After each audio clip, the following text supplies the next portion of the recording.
Hello everyone, welcome back to Trek A Day. Today we have Volume 1 of the Japanese DVD release series Star Trek Best Episode Collection. DVD release line that came with magazines. If you didn't see my huge haul video of a bunch of these, I got over 70 of them at once, and they are amazing, starting with this great cover here with the Borg and the Enterprise D. Volume 1 includes Best of Both Worlds, Parts 1 and 2,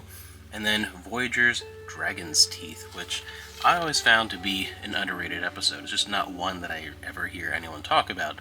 Best of Both Worlds, of course, 1 and 2. What can be said about them? I've talked about the Best of Both Worlds endlessly on this channel. If you haven't really heard about me talk about them before, check out my series of my favorite episodes of Star Trek, because I really go in depth with what those episodes mean to me, and of course they are absolute classics, and I can't imagine anyone watching this channel that hasn't seen them 10 times. So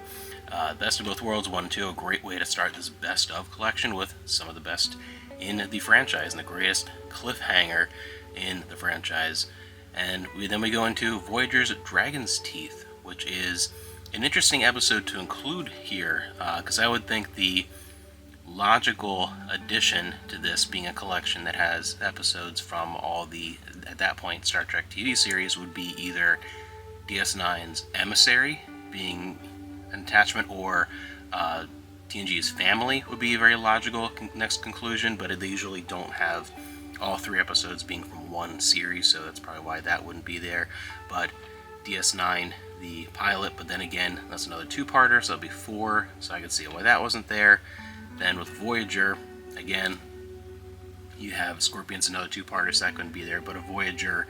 one episode Borg episode probably make more sense. But it's an interesting choice, and I do think one of the things that kind of tie them with Dragon's Teeth is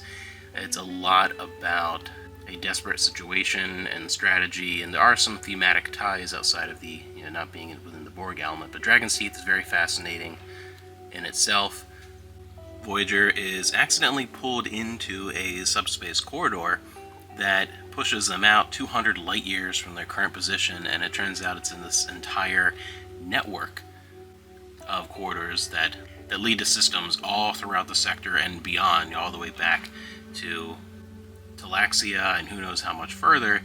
And they are pushed out of the network and under attack by people who want them to leave the network alone, remove any information that you gathered about the network from your computer systems, and they take refuge on a planet which turns out to be the ruins of a civilization. And they encounter survivors who have been kept in stasis for roughly 900 years, and it is a combination of desperation given their situation as a small fleet of ships starts gathering in orbit above them and needing the help of these people, as well as a bit of a humanitarian bent, and at first feeling like they are helping this fallen civilization. And it is a cool look at a bit of a history lesson and looking into the linguistics of a lot of cultures from this time period of 1,000 years ago, and what the true nature of the Vaadwaur was, and why their civilization eventually fell. And it's an interesting exploration of that culture and the influence they had over a long period of time, and decision making, especially with Seven making a rash choice and really kind of ignoring procedures to help in her own journey of healing, as she is feeling remorse for all her actions as a drone for so long, and any time at this point seeing an opportunity to help others instead of harm others, she sometimes acts a little too rashly and illogically and kind of jumps the gun. And there's a lot within Dragon's Teeth I think is really fun to explore, and I hope it's one that people kind of go back to, because again, I don't hear anyone kind of talk about it, and I don't think it's one that ends up in the sort of rewatching rotation for a lot of people for Voyager. But it's one that if you only kind of vaguely remember it, or if you've never seen it before, I think you should go back and check that one out, because I always found that to be a pretty good episode of Voyager overall. So that is Volume 1 of advertisement for the Dead Zone series there. Volume 1 of the Best of collection.